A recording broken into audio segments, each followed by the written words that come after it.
So our bag's starting to take shape now. We're just going to turn it inside out one more time. So just bring the bag back through that hole in your lining.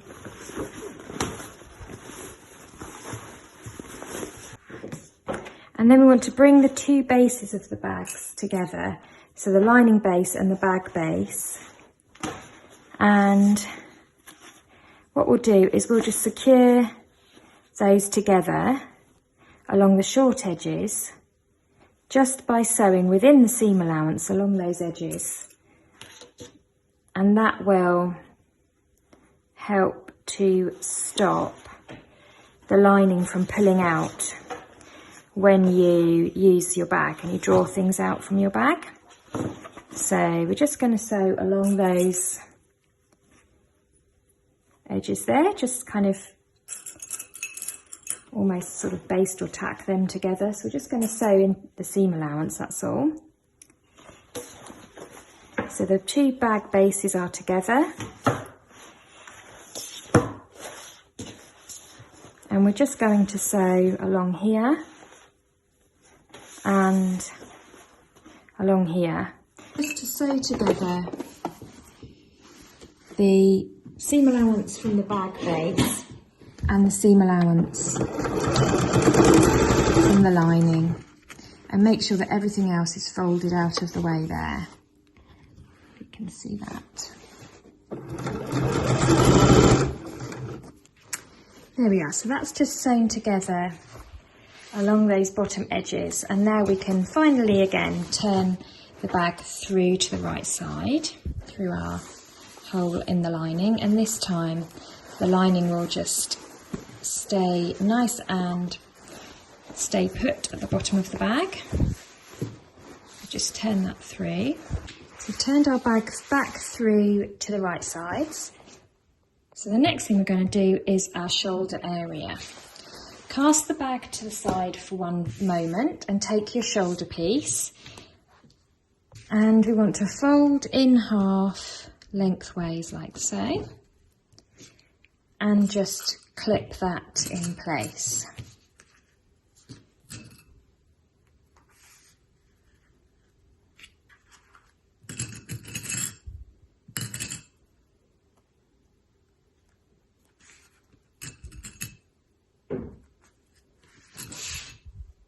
Then what we're going to do is we're going to sew down here with a 1 centimetre seam allowance.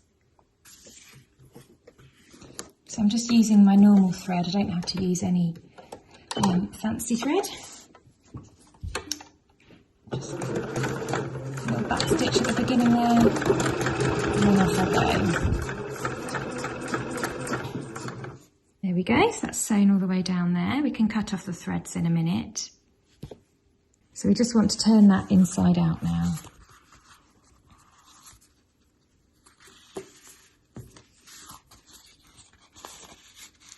Or I should say, turn it right sides out. So just sort of gently pull it through.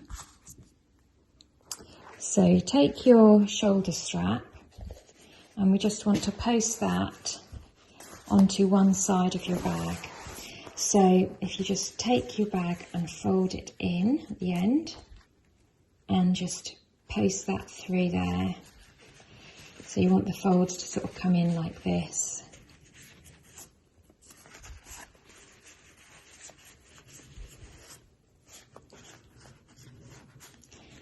And eventually that will sit at the top of the shoulder, like so. But for the time being, we need to move it out of the way. So we will just squeeze it all the way down there as far as it will go.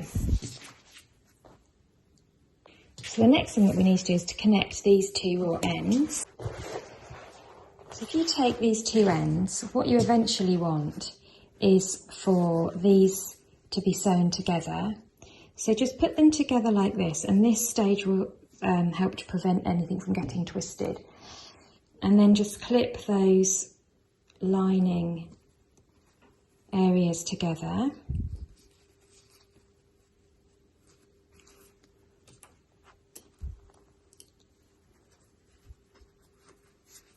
making sure that as best you can they line up together.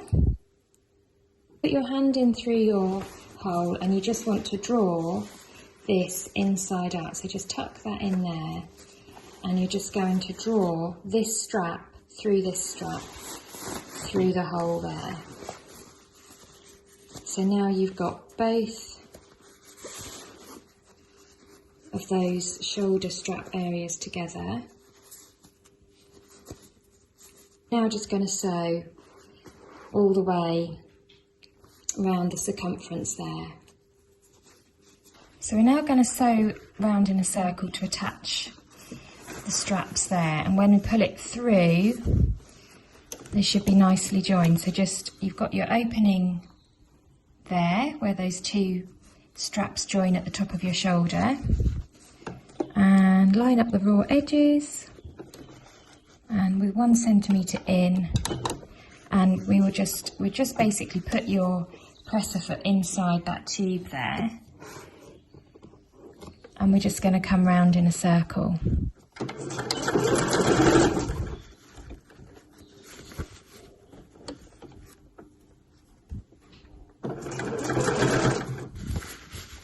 So just twist it and pull it through as you go. You'll sort of go over the stitch that you did before.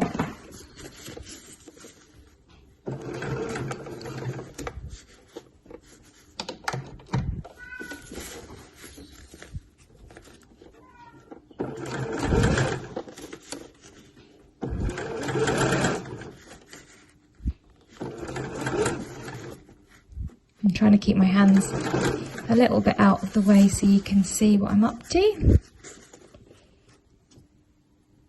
There you go, so that's now sewn all the way around there. And we can now pull it back through.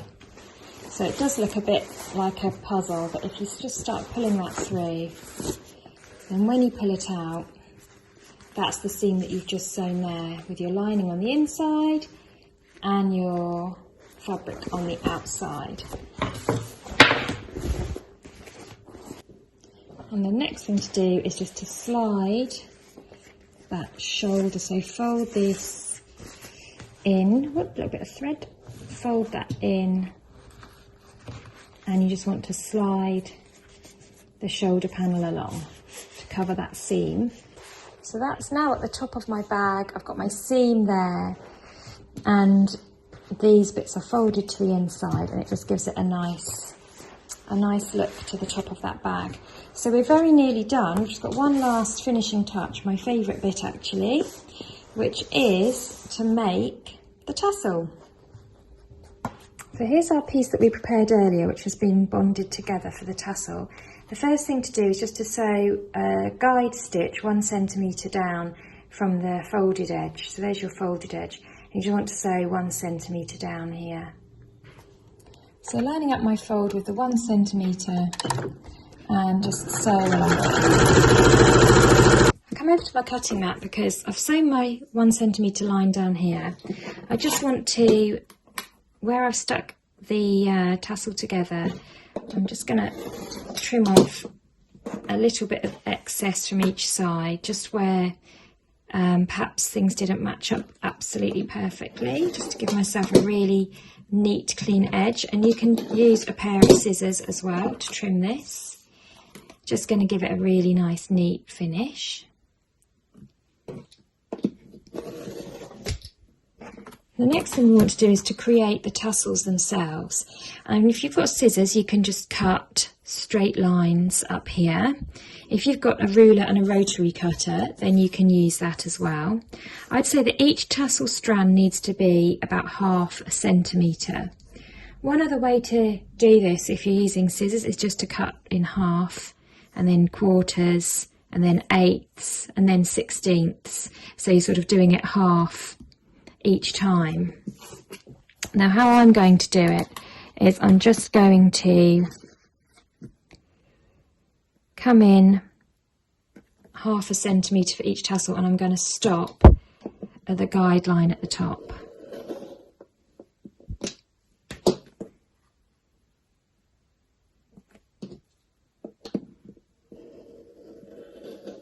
take your time with this, and you have got plenty of spare bonder web and spare leatherette if something happens. It's a bit of a new technique to learn, so you can always make another one if it goes a bit wrong, so don't worry.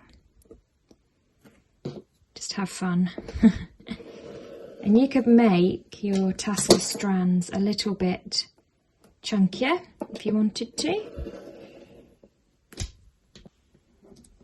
There we are. So I've now cut those into 1/2 centimetre strands. The next thing to do is to grab a bit of thread, and we just want to carefully roll this up as tightly as we can. So I'm just going to roll it, keeping that stitch line level. So that's all rolled up like that. I take a bit of thread, and you just want to whip some thread round there to hold it all in place. It's quite fun doing that. Strangely satisfying. There you go. So that should just hold that in place. I'm going to get my bag and just move the bag fabric out of the way, because I just want to work with the tassel cap. I've got my fabric glue here and my tassel that I've just made, and we want to fit this inside the tassel cap. The seam I'm going to make sure is at the back, and I've just put a cloth down here to protect my cutting mat from the glue. And I'll just apply a little bit of glue around the edge of my tassel.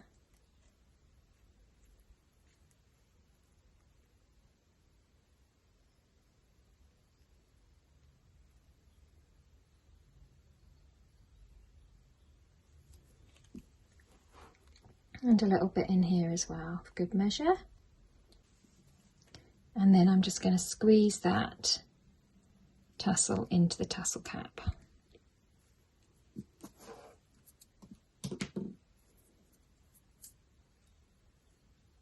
The glue will smudge out a bit, it wants to be a tight fit. Once it's in there, you'll have this little bit of glue around there. Just grab a cloth or a tissue and just wipe away any excess glue that splodges out. And then I just want to leave that to dry. You do get 2 little screws that look like this with these tassel kits, and they have these tiny little crossheads here. If you want, as an additional measure for keeping the tassel cap in place, you can, if you've got a tiny screwdriver, you can drive these little screws into the holes at the back of your tassel cap to keep everything in place. If you're going to do this, I'd suggest using an awl or a sharp implement to stab through these holes first to pre-drill these little holes, because if you just start to screw this in here, you'll get sort of halfway and you just won't be able to go any further. They are actually really tricky, and I've tried to do it myself by creating a hole first and then screwing these in. And I was able to get it so far with about that much protruding, which was obviously no good. So I think with the glue, actually that does a good job, and you've just got those holes that sit at the back, and that's fine. But if you do, I will supply the little screws, so if you do want to, and you've got the right screwdriver and an awl or something similar to that, you can then drive those screws home through the holes in the back of your tassel cap. So there's one last stage, which is if we come to the inside of our bag, we've still got the gap left in our lining. So turn your bag through to inside out so that you can easily get to the lining there. So that we can see that opening in our lining. Now I'm actually going to hand stitch this close, so I'm going to show you how I'm going to do that. But you could just as easily, with a bit of white thread, just clip that together with some wonder clips or pin it together, pop that under your machine and just sew with a white thread a little line of stitching there just to close that gap. But I thought I'd show you how to do a ladder stitch. So I'm going to take a little bit of white thread and I will just sew along this crease with a ladder stitch just to close up the bag. So I'll come to the back and pull my thread through to the front, and then I'll just create a loop with my thread, post my thread back through the loop to make a knot, whoops, just to tie it off at the beginning.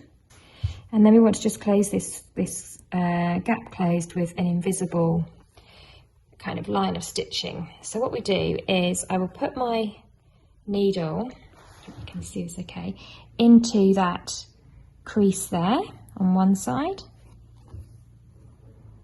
and then I'll draw it to the other side and post my needle in through the crease on the other side, and then I'll come to the other side opposite to where I just sewed, needle in and out along that crease, other side, in and out. And if you don't like hand sewing, you can just do this, you can just have a little seam there and do it on your machine, but this is quite nice because it means it's invisible. So my needle is just going in that crease there, and I keep coming across like this stitch, across like this stitch, and you end up with this ladder effect. And when you pull that closed, those two edges are brought together and you end up closing that seam in a way that is almost invisible. So you're just bringing those two, and it's nice because we've pressed this before, that really helps to make it so you can see exactly where you want your needle to go in. Whoops, in she goes. In order that I've got the camera in the right place, I'm sewing at a rather peculiar angle, and so excuse me if I kind of can't see what I'm doing. So I just keep stitching along like that, and then I'll pull my thread to close that, and then I'm going to come all the way down to the end of this gap I left in the lining, and when I get to the end I'll just tie a knot. So I'm just coming to the end of my seam now, do the last stitch there, and then I'll just go in and out and post my thread back through the loop.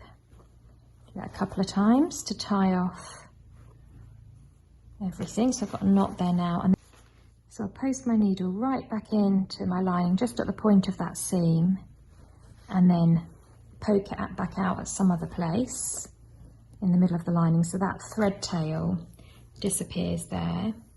And then I've already tied the knot, remember, so I just trim that down, and that thread tail is then lost inside. So I now have a nice neatly closed interior seam on my bag, so it all is finished very beautifully. And your bag is finally finished, and I'm really pleased with how this one looks. I hope that you are too, and that you've enjoyed following this sew along today. Now I've made mine in the leatherette today. There's also going to be kits available in the suedette or the velvety fabric, but you could equally use your own fabrics from your stash to make this bag, and you could make it again and again in lots of different fabrics to get different looks. So this would work really well, for example, I think in a denim, also in a printed canvas or a Panama or a tapestry type fabric. Anything with a bit of pattern on it would look really fabulous as well. So you can have lots of fun. You could even sew these two different panels in two different bright colours to create a really striking effect. So I hope you've enjoyed that sew along. Thank you for watching. As you can see, I'm wearing next month's project of the month, which is the Melanie kimono. Great as a poolside cover-up, as a dressing gown, or as a little blouse that you can wear over the top of a t-shirt with jeans. Very nice look for the layering up in the summer months. And again, this is really great fun to make, so please do stay tuned for next month's High Five Club Sew Along, and I shall see you then on the 5th of June. Thank you very much everybody, and happy sewing.